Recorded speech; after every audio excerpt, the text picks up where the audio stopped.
Well, good morning and welcome to, the last, or almost the last, of our series of conversations on the theology of healing. Thank you to the people who are here today and the people who are following via the live stream.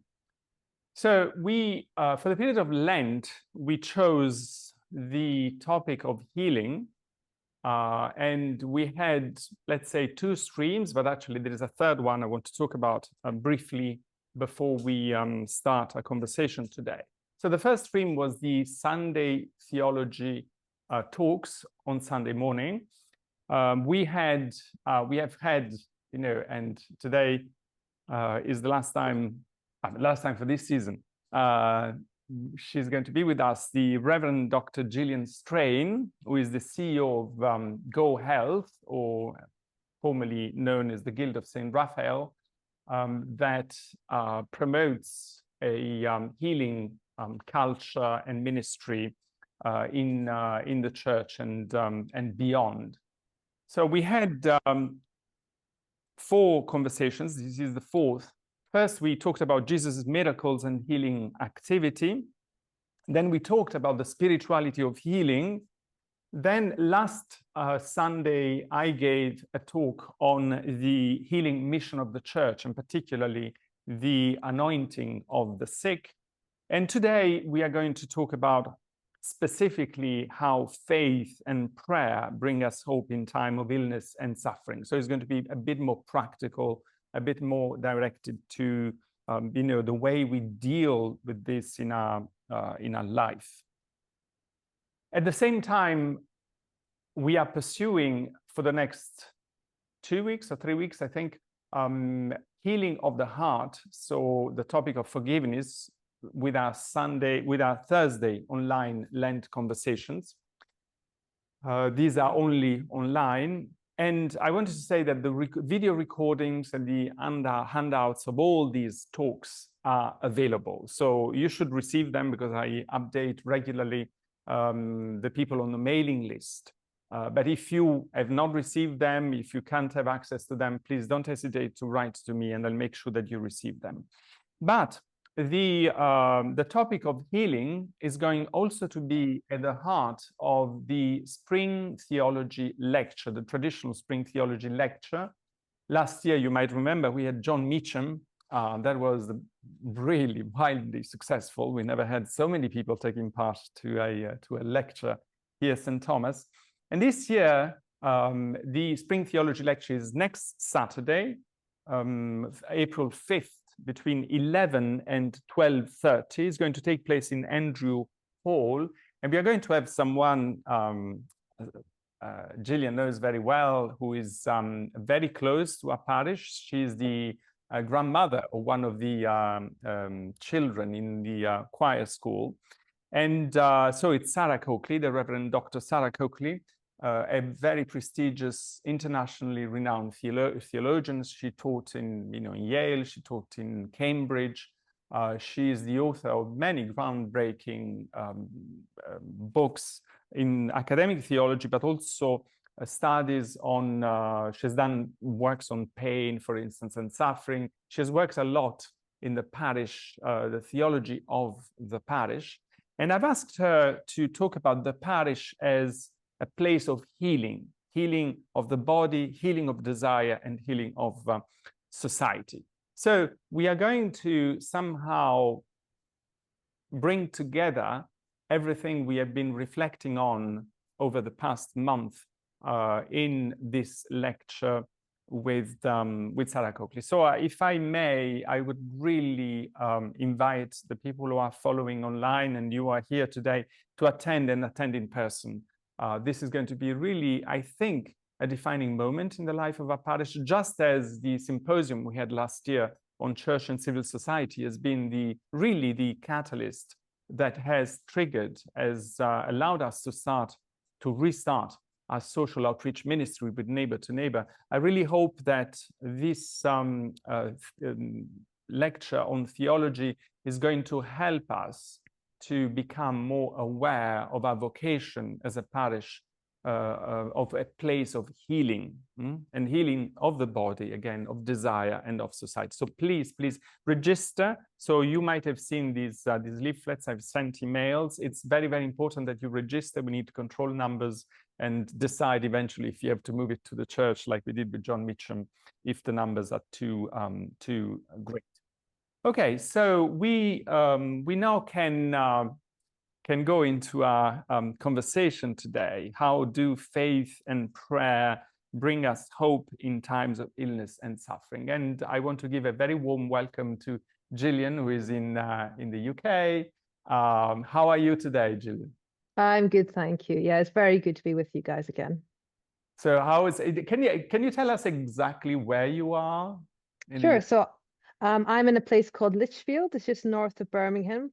And we're famous because we have the relics of St Chad, who's a great Northumberland saint as well. So my husband works at the cathedral here, so I live in the medieval close. It's a really cute place, really small place.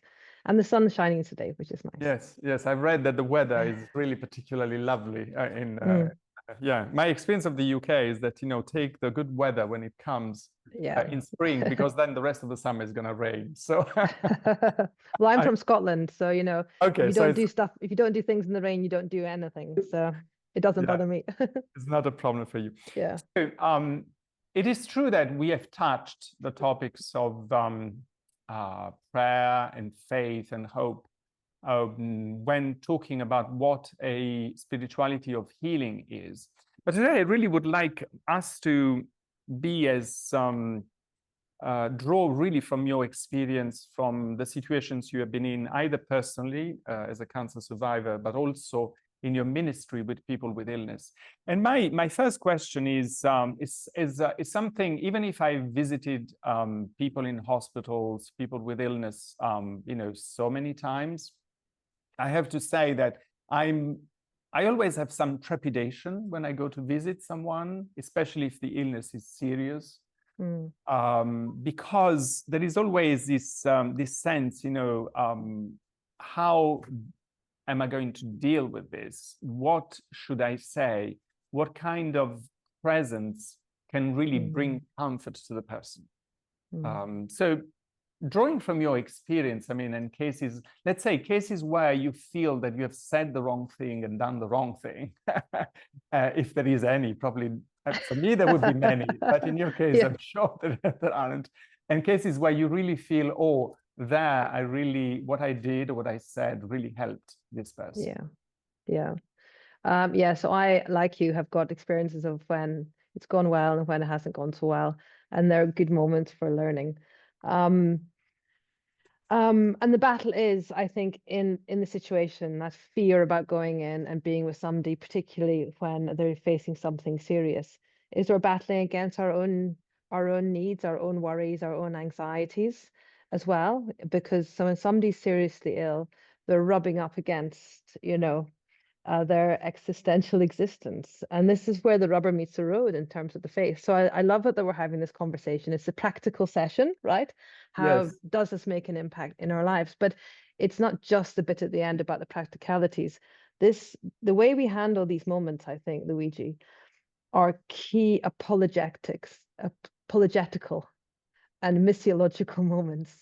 Because when people are in pain and we come in there as personae Christi, as human beings, but also trying to be Christians too, it is where it boils down and doesn't make a difference in this moment.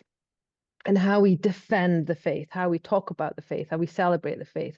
When people are facing such moments, really, it's not just a practical bit at the end. This is so key for people, and where we can make a real difference in our lives as Christ has called us all to heal and to make disciples.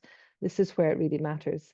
And I've had lots of experience. I tell you what, I broke my leg in the final year of theological college, and then everyone who I was training with practiced pastoral visiting to me as I lay on the sofa, unable to move. So that was a really interesting experience. And when I had cancer, more seriously, I had lots of experience, an awful lot of experience, exclusively almost had experience of people saying the wrong thing to me. As I was 21, and I had some version of often people come to visit, and the first thing people would say was, God, you look so well. And I didn't look so well. You know, I had no hair, for one thing, and was looking very, very poorly. And at the time felt whatever I felt, but looking back on it, feel that now what they were saying was, don't tell me how you are. I can't cope with how you're doing. And the other thing, particularly with cancer but other illnesses, is you'll be fine because you're strong. You can fight hard because you've got the strength, or you're young, you know, unlike me. And we've talked about this at another time, didn't we? The problem with the war metaphor for illness and suffering is whether or not you find healing in that metaphor is somehow contingent on how hard you try. And so often in serious illness, it doesn't come down to how hard you're trying. So, you know, the ill don't need more guilt. So I think there's important things to have in mind when we step into that room. And first of all, it's orientation towards a person and a good awareness of our needs, and putting the other person first. So there's a human need, I think, or a genuine human fear when we're with people who are really ill. We don't want to get it wrong. We're also scared ourselves that we might have to face this at one point. So there is a temptation to go to platitudes because they make you feel better. So that's a good thing not to do, to fight hard again, and then zero in on the needs of the person who might be frightened, who might be depressed, whose identity has been impacted by the medical system. Simone Weil said that illness, affliction, which is this kind of suffering, which is physical, mental, and spiritual, causes a trace, gives a trace upon our soul. Who we are gets somehow shaped by what we're going through. So the person who's going through this is struggling perhaps with their identity. And often, I think, in medical healthcare systems, people are subject to a system that's prioritizing their physical health at the expense of the other aspects of their identity. So they're the person in bed number 3 rather than Joe Smith. You know, they are the person with the broken kidney rather than Sheila Watson or whatever. So they become their disease, and they become subject to a system that they almost certainly don't understand, they don't have power on. I remember sitting in the chemotherapy suite with generally people that are older than me at the time, so had a different attitude to power and authority structures maybe, who moaned to me about how ill they were, how the doctor was giving them a bag of stuff. They didn't understand it, but they felt really ill. And then the doctor would show up and they'd say, oh, how are you? And say, oh, I'm fine. You know, and they wouldn't, you know, express how they felt in the system. So a person who's seriously ill has lost maybe control and is feeling like they lack power in the system. And in order to visit well, it's really important, I think, to ask questions and be so that you create space for that person to express how they are really, truly feeling in that moment. I think it's important to take the cues from the person. So if they really want to talk about the weather, that's what you're talking about. You're not forcing them to say, you know, never mind about the weather. Tell me about your leg or whatever. But in our questions, it's creating space for them to tell their story in the way that they want to tell their story. We're often scared to ask questions. I think we don't want to upset the person. My experience is, well, certainly when I was ill, I wanted people to ask because it was what I was doing these days, you know, and that was part of who I was. And what we're doing, so that's sort of practical things that can help, and what you're doing there is creating space for them to tell their own story. From the Christian perspective, I think there's 3 things I'd want to say.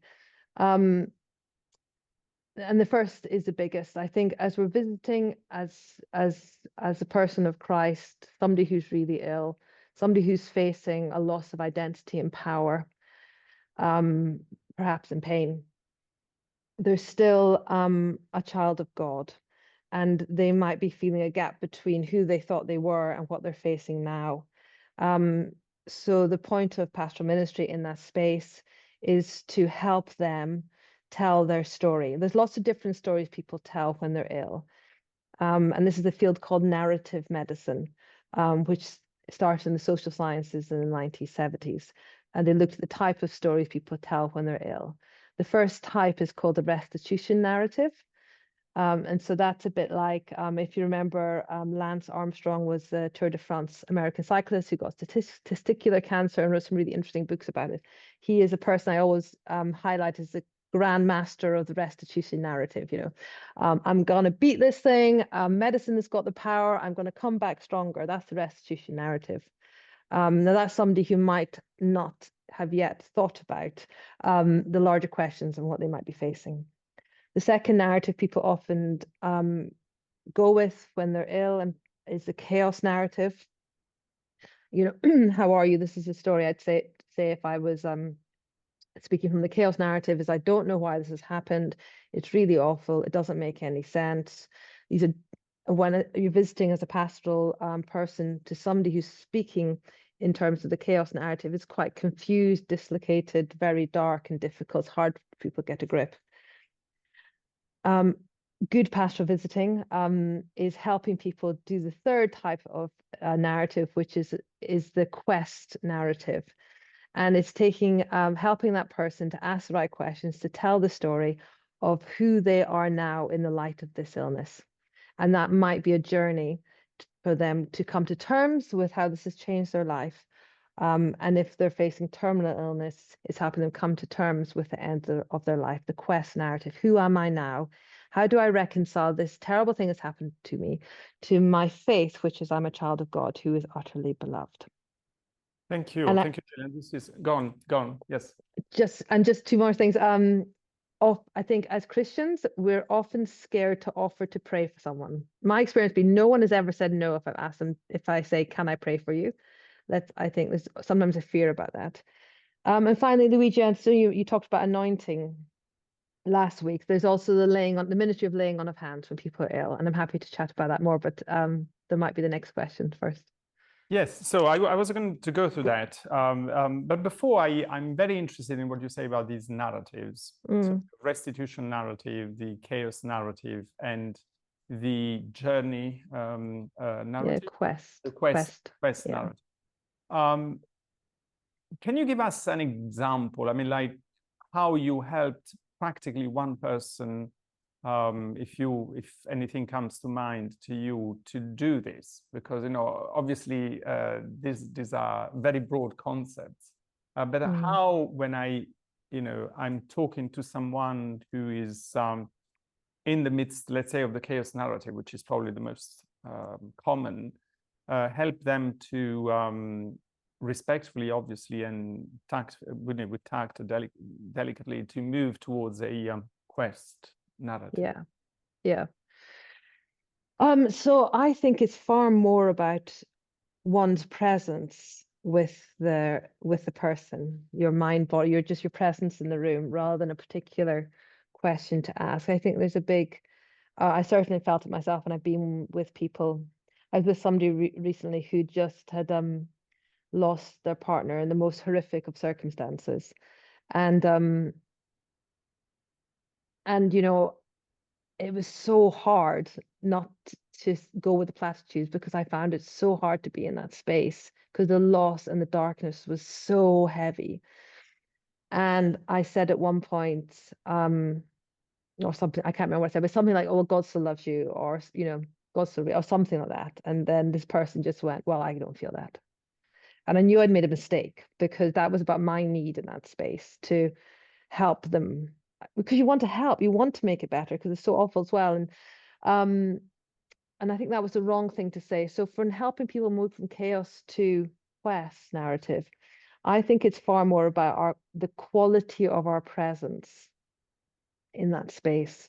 Perhaps to be the only person in that space who's able to still connect in with the love of God, to still connect in with peace and hope, and connect with that personally. And then in the way our nervous systems work, when somebody's in chaos, they're obviously in distress. They're obviously maybe not able to think clearly and so on. And the nervous system will be activated. So even at a biological level, if we're able to be alongside somebody and be calm and peaceful, that will have an impact on them. You know, our nervous systems tune into people around us as well. You know that yourself. If somebody comes into your office and they're all het up, you'll get het up as well.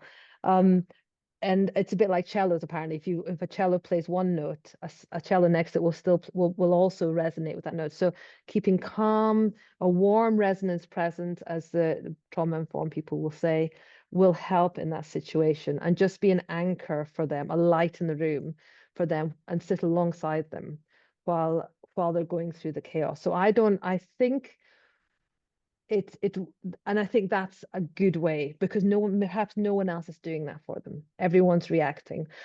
And also, when somebody's ill and suffering, there's often they're trying to make it better for everyone else. So I know when I was seriously ill, I didn't talk. I played it down with my parents because their child was really ill. So I didn't want to make it worse. So, and now thinking I would do the same if I was ill and I've got young children, I'd play it down for them. So often people who are ill, they're not being real with anyone around them because they can't. I've got a friend who's a radiotherapist, and she said the number of people, Gillian, that will come to get radiotherapy, and of course no one else can come with them. Everyone else stays in the waiting room. They'll come in the door will shut, they'll burst into tears, and then we'll get on with the treatment because they're holding it together. So I think helping somebody to move from chaos to something that draws them closer to God, it's about our presence in the room more than what we say, unless they ask us a question. Then we maybe have stuff to say. Yeah, this is really really helpful. You said a lot, or several times repeated, that very often the reason why we have the wrong behavior when visiting someone with illness, especially serious illness, is our own fears, or our own what we bring with ourselves, let's say. So is there any, I mean, I would say trick, it's not the right word, but any work which is good to do just before seeing, I am on my way to the hospital to visit someone who's seriously ill. What is important to say to myself to prepare myself to be in the right state of mind, in the right kind of attitude that's going to be helpful to the person I'm visiting? Yeah, that's a good question. So I think we've got two areas of answers. I think there's a practical side of that, which is really important to do. Is tune in. So this is the practical side of it, is grab a moment before you visit someone to put aside anything else that's worrying you. I've got to do the school run. I don't know what I'm having for dinner. I've got this work meeting tomorrow I haven't thought of. Have ways to put that to one side before you come in, so you can be utterly focused in that moment, and check in with your own framework of reference for these things before we go. And also when we come out the other side, I remember my training incumbent saying, when you've done a difficult funeral, look both ways when you cross the road afterwards, because your mind won't be in the right place when you finish something really difficult. And I thought he was just giving me sort of patronizing advice about how to cross the road, but actually it's really good advice, because if you do something really difficult, we will naturally want to do self-soothing things afterwards. So if you know something really difficult, book in some time afterwards to look after yourself, because this is difficult ministry. Look both ways when you cross the road. Don't go for the cookie jar. Have some fruit. Because we all. So there's things around it to do practically, but I think there's also spiritual things we can connect to. And you said tricks, and I think it's praying. How do we pray in these situations to help us in these moments? And there'll be different things that work better for different people. So I run a national health and Christian health and healing charity. So just by nature of my job, I hear a lot of stuff. We get prayer requests all the time, and they're sometimes just awful, Luigi. You just realize what people are going through. And so I've developed myself a way just to give it all to God. This is, at the end of the day, give it up to God, and choose to believe that. Okay, so sometimes it's not, maybe it's not natural, but I choose to hand it over to God, because I know if I took on board every single, at a deeper level, at a worry level, everything that I hear people are going through, I wouldn't be able to cope. I think also in our back pockets in these moments for prayer is almost any of the Psalms. Almost any of the Psalms can help with this, because they cover all the range of emotions. And for me personally, what really works for me is silent contemplative prayer, meditation type of thing. So I'm feel very influenced by Jim Finlay's work on silent mystical prayer, and he calls that prayer time your rendezvous with God, or rendezvous with love. And just having that, especially when things are difficult, just having however much time you can manage to sit in silence. And for me, that is the most grounding thing I do every day. If I remember to do it every day, I'm not perfect at it, but it just is a way I can suddenly make sense of all the pain in the world, and the fact that I can't do much about any of that. This is God's stuff we're doing. Thank you, Gillian. This is really really helpful. I mean, I do. As a matter of fact, that's something I really try to do, what you are describing. Before I go to see someone, I really try to put aside all my worries, all my concerns, trying also to become a bit more aware of what I am afraid of, or even my sense of I don't want to be here.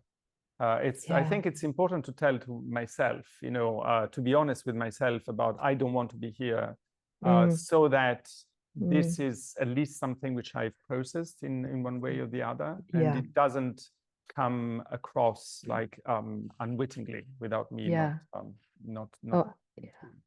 And I think we should not feel guilty about this.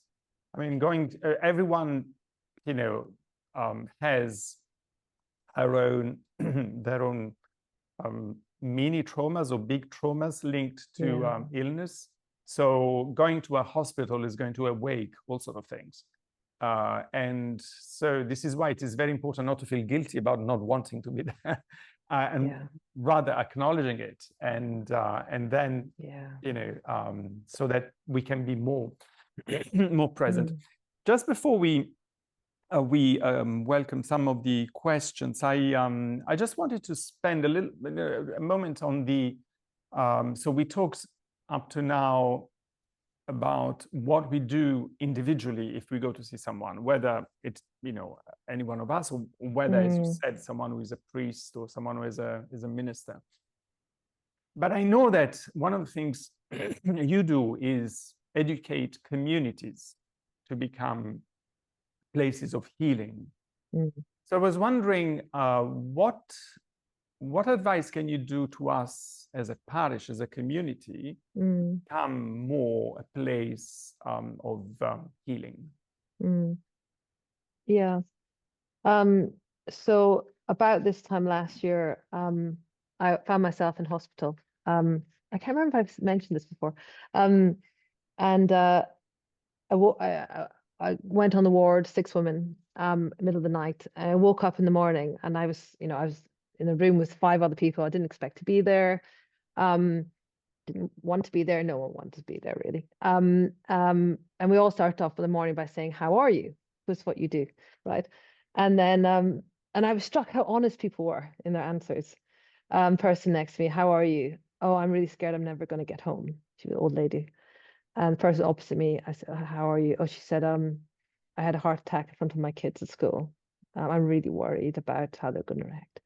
And I was like, and actually very quickly, and it's an unusual set of circumstances, we bonded as a room. And it struck me as how different it is from going to church on a Sunday morning. And "How are you?" "I'm fine." Arms hanging off, marriage is ending, but I'm fine. And what would it look like if our churches were places where people were felt comfortable to say how they really were, and how we held that as well. And that's not to say that we shouldn't be demanding people talk about their stuff the whole time, because I think there's something really important about being trauma aware. we don't trigger each other. But if we could be a little bit more open to answering those kind of questions more honestly. And I also think there's almost nothing that you do as a parish church that isn't at some level about healing. The welcomer at the door, I don't know your setup at St. Thomas, but I'm sure you've got a welcomer at the door, could be the most significant healing ministry of the place. Somebody wanders in, they haven't spoken to another human being all week, but someone says, "Good morning, how are you? Have a bit of paper," or whatever. You know, that how we do that is really important. The cup of tea afterwards is vital healing ministry. When I was serving in a church in London, I'll never forget a woman there got diagnosed with breast cancer. And I knew because she told us, and eventually the news had got out. And the Sunday morning when she came to church, most people then knew she was ill. She was suddenly surrounded by 3 other women who'd also had breast cancer, and they just hugged her, sort of surrounded her and held her in place. So there's something about what we can do as a community to collectively journey with people when they're facing illness. And if it can be a place which is a little bit more honest about how we really are, and not be so concerned with appearances. And I think it's a tricky thing though, isn't it, Luigi? Because if you have faith in Jesus Christ, there's an awful lot of pressure to be happy the whole time and to say that nothing can, you know, supposed nothing can separate me, so I have to be happy the whole time. Which is unrealistic and potentially damaging to others who are finding it harder. So some kind of emotional honesty about the struggle, I think is really important as well. So a space about honesty, and there's something I think beautifully healing. We have the classic healing ministries of the church that we offer, laying on of hands and anointing, understanding the Mass as a moment of connection between this life and the next, all healing moments of the church. But I think there's something also about what we embody as historically. We're part of the company of saints. No one's gone through anything we're going through right now that hasn't been survived by a Christian as well. So there's something about our history and our time scale that we represent that's incredibly healing. I think there's a fear often in the healing ministry, particularly with people with dog collars, that everybody's got to understand, you know, theodicy and what exactly is happening when we're anointing and laying on of hands. You know, I've got 2 kids. The amount of, you know, things I've cured with a hug or a sticky plaster and nothing's bleeding. You know, there's something deeply human about the healing ministry. So I've also seen churches saying, like, we're going to have a healing service, and then everyone get up and come forward, and laying on of hands, anointing, somebody asking, you know, what's your name and what am I praying for, is deeply human. So I think it's a natural part of our ministry as well as a theologically rich thing that we can do for our community. So the question is really, how do you adjust the message when you are dealing with very different stages of life? So a person who is 90 has a cancer, or a person who is 9, a child who is 9 with cancer, or someone who is born with a cancer. So what do you have to be careful about in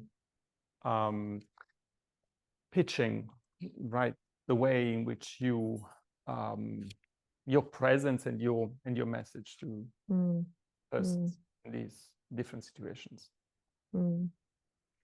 That's a really good question. I think the ultimate message doesn't change, right? This person, whoever they are, whether they're died in utero or died at the end of a long life, is utterly beloved to God, was known beyond time to God, you know, it's out of time frame things. So I think we go in with a theological position that doesn't change irrespective, but what does change is the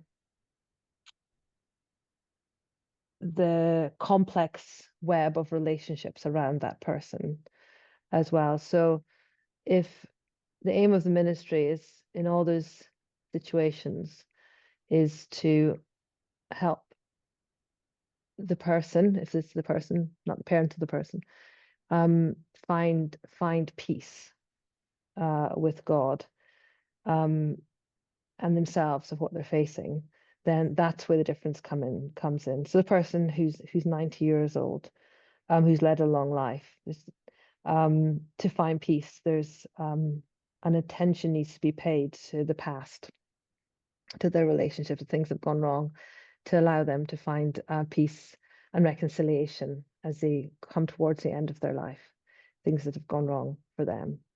And I'm sure, Luigi, many of us will have examples of when that peace has been found and somebody's then able to die. You know, some kind of hanging on that's that happens naturally. When somebody's, you know, but for a much younger person as well, the web and the complex relationships around them is the parents and the life that hasn't yet, that wasn't ever lived, and the disappointment and the anger that comes up in those situations. The questions of why has this happened to me, and the anger. And so I think it's just in the same way as for the older person finding space for reconciliation, for the younger people where there's deep tragedy and mystery and anger that can never be understood, then it's finding space for that to be expressed, that emotional honesty around that, that has to be there in those situations. I wonder if what do you think about when people ask? I mean, truly, each time people I meet people on everyday basis, whether they are in a situation of illness or even socially, and I tell them I'm a priest, 90% of the time they immediately tell me about something that has been painful in their lives. Can be an illness, can be something else, and they ask me why God allows this to happen, etc. But my experience is that this is not a question that requires. When they ask this question, they don't want me to give them an explanation, because if I try a little bit to say, they immediately interrupt me and they carry on with a narrative about what has happened to them and how it's difficult for them. Is it not true that when people ask us as Christians, you know, and I suppose that also this is probably more the case for a priest, but everyone who says I am a Christian to someone when I meet them socially is going to be exposed to this kind of question.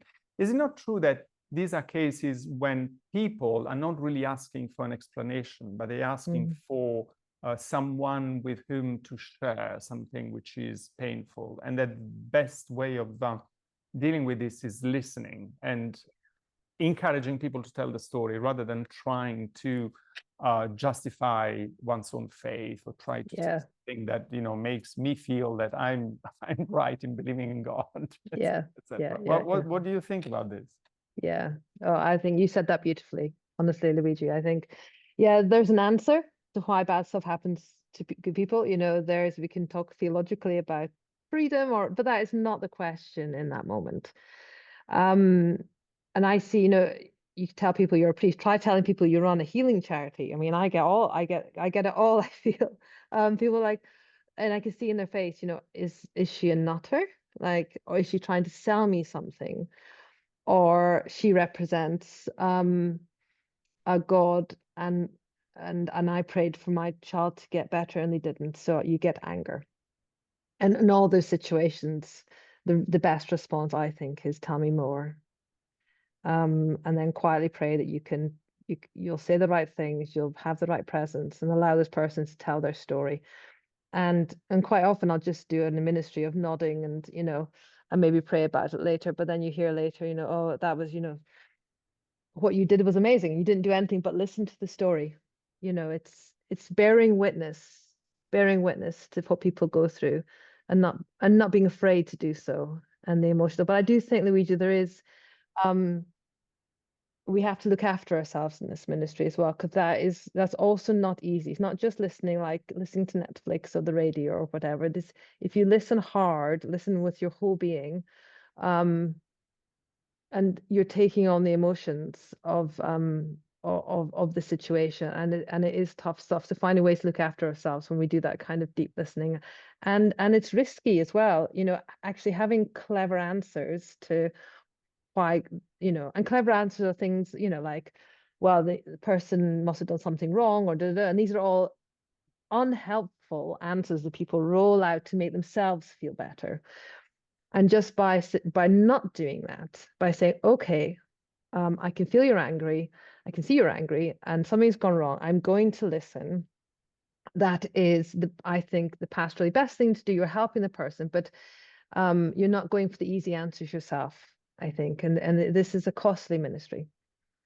Yes, I love, and I will never forget this, the ministry of nodding. I think I really love that, because that's something which I realize is the best thing to do, is just nod and say yes, and being really listening, interested, really listening to yeah. Because that's what Jesus did as well. I think, he wasn't just shooting at magical miracles to help. He stopped, he saw, he wept, he engaged with his guts. The word for compassion, when Jesus saw, the Greek, you're a better scholar than I am, is a word that denotes listening in the guts. So this is what Jesus did too, as well. So, and this is what we're trying to follow. People of faith who reject that faith, and when they go through something really difficult, could be illness, can be the death of someone dear to them, child or something. How of course, the things we've said so far are applied, but in particular when it is a person of faith who has doubts or is angry at God and rejects this, how do you think what is the best thing to do in these situations? Oh, it's hard. It's so hard. I don't think there's a best thing, or else we wouldn't have the question, right? So I think the opposite of doubt, the opposite of faith isn't doubt. The opposite of faith is fear. And so often I think when people are in that situation, what you're dealing with, I think I heard the gentleman say that what we're dealing with is anger and fear that they're going through. And there's so many good biblical precedents for this. We've got when Job, when he didn't lose faith, but he was surrounded by people telling him like what he's done wrong, and that's not the way to go. And but in the book of Job, what turned it around for him was a tour of the cosmos and him engaging with the world as it actually was.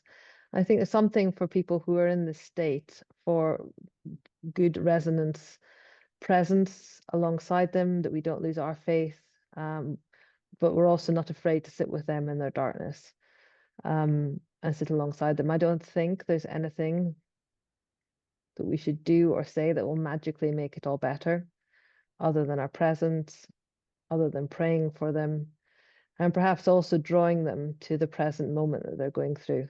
I think the response of fear is because we either look backwards in our life and see where it's all gone wrong, or we look too far ahead in the future and try to control. And neither of those things really help us. But what can really help us is encouraging people to be in the present moment, what they're actually going through, and attend to the people around them. I know when I was ill, when the doctor said I was in remission, I then went to find my own healing. One of the things I did was go back to the chemotherapy suite about 2 years after I'd been really ill, and spent time with my chemotherapy nurse just to delve into the experience as far as I could. And what that helped me realize was that I was completely surrounded by God through the people I was with and the situation I was in when I was really ill. So for somebody who is in pain, who's doubting, who's angry, who's perhaps looking backwards, what's gone wrong, or looking forward, I don't know how it's going to work out, but an encouragement to be in the present moment and to be with that person in the present moment, continuing to believe in God, in the power of faith, hope, and love, even when they can't see it, is the only thing we can ever do. Thank you so much, Gillian. This is really very, very helpful. So we come at the end of this talk and of this series of talks on conversations with Gillian. I think that I don't know if you can hear, but we want to express our appreciation to you. Thank you very much. We are going to Mass now, and we want you to know that we will pray for you, for your family, and for your ministry. Oh, I see the hearts now coming on the screen. I wanted to react, but that's what I found. There's a button. Thank you. Thank you so much. Thank you for your prayers. It's lovely to Yes, connect with you yes. all. God bless you all. And surely we will be doing something again in the future to deepen aspects of this, because it's never enough. I mean, talking about these topics is never enough. Thank you, Gillian. Right. Thank you, Okay. Gillian. God bless Thanks. you. Bye, everyone.